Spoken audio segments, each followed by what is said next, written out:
नमस्कार दोस्तों, welcome back to your own channel A capital. Guys, अगर आप चैनल पर नए हैं तो प्लीज़ चैनल को सब्सक्राइब करिएगा और वीडियो अगर आपको पसंद आती है तो वीडियो को प्लीज़ लाइक भी करिएगा। ओके, तो गाइज बिना टाइम वेस्ट किए हुए हम आगे आते हैं सीधे अपने टॉपिक पे, जो कि हमारा है टाइम डिके इन ऑप्शंस। तो गाइज टाइम डिके इन ऑप्शंस को समझने के लिए हमने यहाँ पे लाइव कुछ कॉन्ट्रैक्ट्स को मैंने कुछ ऐड किए हुए हैं ताकि ये ईजिली हम इसे समझ सकें, राइट। तो आप देख सकते हैं कि मैंने यहाँ पे सबसे पहले तो आज ये निफ्टी आज मंडे है, तो ये मंडे की आज की क्लोजिंग है 16,931 की 1.35% अब ये जो कॉन्ट्रैक्ट्स हैं ये सारे इसी वीक एक्सपायर हो रहे हैं। नीचे के पुट कॉन्ट्रैक्ट्स भी है और ऊपर का कॉल कॉन्ट्रैक्ट भी है, राइट। 16,931 से इमीडिएट नीचे वाला 16,900 की पुट को ऐड किया है, इमीडिएट ऊपर 17,000 की कॉल को ऐड किया है। दोनों एक्सपायरी हो रही है 2 सितंबर को, राइट। आप देख सकते हैं 2 सितंबर की डेट है। इसके अलावा जो एक स्ट्राइक और नीचे भी ऐड किया 16,800 की पुट और 17,100 की कॉल, ताकि हमें थोड़ा एक सेंस ऑफ अंडरस्टैंडिंग मिल सके, राइट। तो आते हैं हमारे सीधे एक बोर्ड पे, जहाँ पे पहले तो हम ये कर देते हैं कि हमें डिस्कस क्या करना है। तो हमारा गाइस टॉपिक है टाइम डीके इन ऑप्शन। तो गाइस ये एक इतना इंपॉर्टेंट टॉपिक है, इसको हम अगर ऑप्शन की ग्रीक में भाषा में कहें तो इसको हम कहते हैं थीटा। थीटा का मतलब यहाँ पे हम सिर्फ इससे ही है, theta is equal to time. और अगर आपको टाइम की नॉलेज नहीं है और अगर ऑप्शंस के मार्केट में अगर आपने एंटर किया हुआ है या आप ऑप्शंस के मार्केट में ट्रेडिंग करते हैं, इधर if you are option buyer और ऑप्शन सेलर, और अगर आपको थीटा के बारे में नहीं पता है तो देयर आर हाई चांसेस कि आप ऑप्शन के मार्केट में लॉस अपना करवा के चले जाओगे, जो कि ठीक नहीं है, राइट। तो इससे पहले कि आप ट्रेड लेते हो, वेदर आप बाय करते हो या आप सेल करते हो, कोई भी चीज़ अगर आप करते हैं ऑप्शन के साथ, तो आपको थीटा की एक बेसिक अंडरस्टैंडिंग होनी चाहिए कि व्हाट इज थीटा और थीटा किस तरीके से काम करता है, राइट। तो आइए हम समझते हैं। पहली चीज़ तो आप यहाँ पे देख सकते हो कि मैंने जो निफ्टी की पहले आज की जो एक्सपायरी है वो इतने पे है 16,931, राइट। और आज है 30 अगस्त यानी कि मंडे का दिन है आज, राइट। और हमने जो कॉन्ट्रैक्ट्स ऐड किए हुए हैं वो इसी वीक की थर्सडे एक्सपायरी है, यानी कि 2 दिन के बाद, राइट। तो इसी वीक के थर्सडे को ये जो हमारे कॉन्ट्रैक्ट्स हैं ये सारे के सारे एक्सपायर हो जाएंगे। जो सबसे पहला पॉइंट है हमारे डिस्कशन का वो यही है एक्सपायरी, राइट। एक्सपायरी कितनी है और सेकंड पॉइंट है हमारा डेज रिमेनिंग। तो एक्सपायरी पहले देख लेते हैं। कॉल के साइड में अगर हम बात करेंगे तो कॉल के साइड में हमने 17,000 की कॉल को ऐड किया हुआ था और 17,100 की कॉल को ऐड किया हुआ था, ठीक है। तो 17,000 जो कॉल है हमारी उसकी जो प्राइस है वो है अराउंड 47 और 17,100 की 21 है।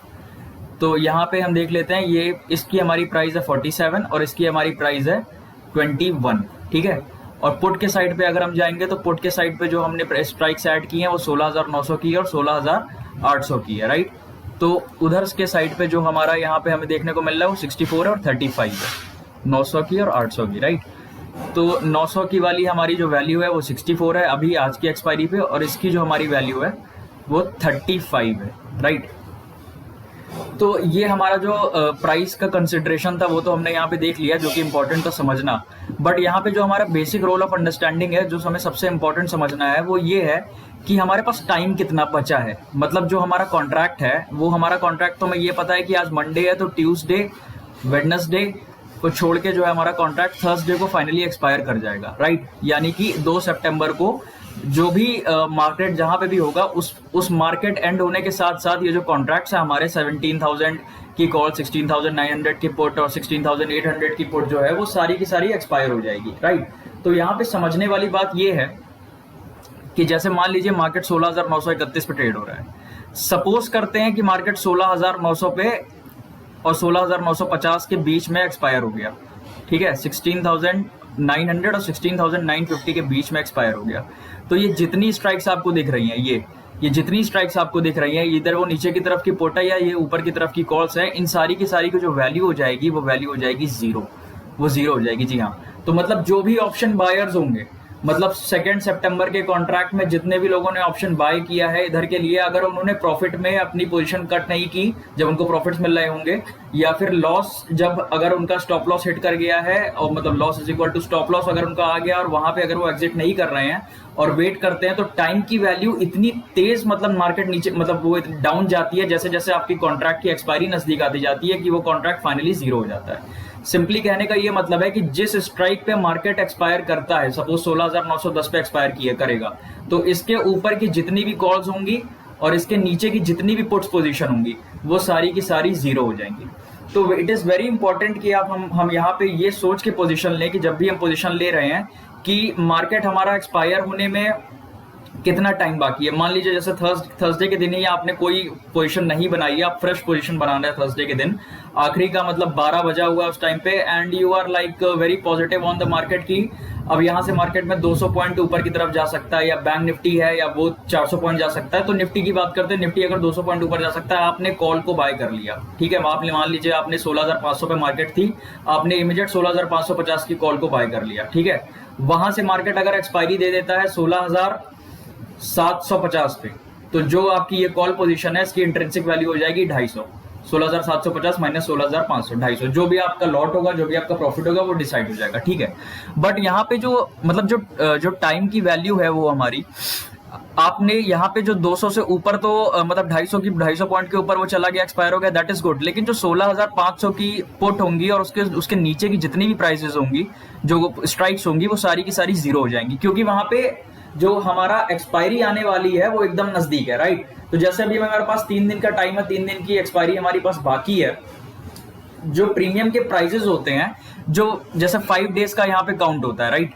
तो 5 डेज की अगर हम बात करेंगे तो जैसे फ्राइडे वाला जो दिन होता है, ये मैं अक्सर मैंने ये चीज कंसिडर की है, तो मैं आप लोगों को ये भी चीज बता रहा हूँ, आप भी कभी इसे चेक कर सकते हो कि फ्राइडे वाला जो दिन होता है, मतलब जो पहला दिन होता है जिस दिन फ्रेश कॉन्ट्रैक्ट्स रिलीज होते हैं, उस दिन जैसे अगर मार्केट 50 पॉइंट भी अगर ऊपर बढ़ता है, राइट, 50 पॉइंट्स भी अगर ऊपर बढ़ता है, तो जो इमीडिएट ऊपर की स्ट्राइक होती है, मतलब जैसे अगर 16,950 पे है तो 17,000 की जो कॉल होगी उसकी प्राइस बहुत तेजी से ऊपर जाती है, राइट। लेकिन जो 16,950 की पुट होगी, जहां से मार्केट ऊपर बढ़ा है, वो इतनी तेजी से घटेगी नहीं उस दिन, पर्टिकुलर फ्राइडे वाले दिन को वो इतनी तेज डिक्लाइन नहीं करेगी। लेकिन अगर यही चीज अगर आप थर्सडे वाले दिन देखोगे कि थर्सडे वाले दिन अगर मार्केट 50 पॉइंट ऊपर चला गया, ठीक है, तो जो इमीडिएट आपकी स्ट्राइक है वो तो बढ़ जाएगी, लेकिन जो इमीडिएट नीचे की स्ट्राइक है ना, वो फ्राइडे वाले दिन तो वो तेजी से नीचे नहीं जाएगी, लेकिन थर्सडे वाले दिन ये टोटली 10-15 मिनट के अंदर पूरी खत्म होकर जीरो हो जाएगी।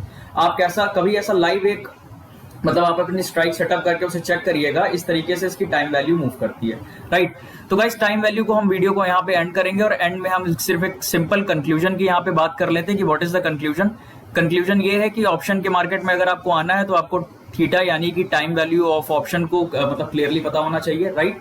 और इसीलिए यहाँ पे ये एक कंसिडरेशन भी होता है कि ऑप्शन बायर को अगर टाइम वैल्यू की नॉलेज नहीं है तो वो मनी को लूज कर देता है, और ऑप्शन सेलर जो होता है वो हमेशा ही प्रॉफिट क्रिएट करता है, क्योंकि जाहिर सी बात है जब प्राइस डिक्लाइन हो जाएगा तो ऑप्शन सेलर जो होगा, जो जिसने बेट किया था कि मार्केट स्ट्राइक तक नहीं पहुंचेगा, वहां तक नहीं पहुंचता, तो उसकी वैल्यू जीरो, और वो हमेशा प्रॉफिट में अपनी पोजीशन में एंड करेगा। तो गाइस एक मेरी तरफ से एडवाइस कि ऑप्शन की जो ट्रेडिंग है वो इतनी ज्यादा मतलब आसान नहीं है। Option trading is difficult. अगर आप बिगनर हैं तो बिगनर के लिए आप थोड़ा सा पैसा डालिए, अराउंड 5,000-10,000 रुपए डालिए, और फिर ऑप्शंस को आप एक बार चेक करिए कि आप कितना समझ पा रहे हैं ऑप्शंस के मार्केट को, और फिर आप डिसाइड करिए कि आपको कितने कैपिटल के साथ मार्केट में आना है, राइट। तो guys this was all about this video. I hope आपको वीडियो अच्छा लगा होगा। अगर अच्छा लगा तो प्लीज लाइक करिएगा, एंड चैनल को प्लीज सब्सक्राइब करिएगा। Thanks for watching.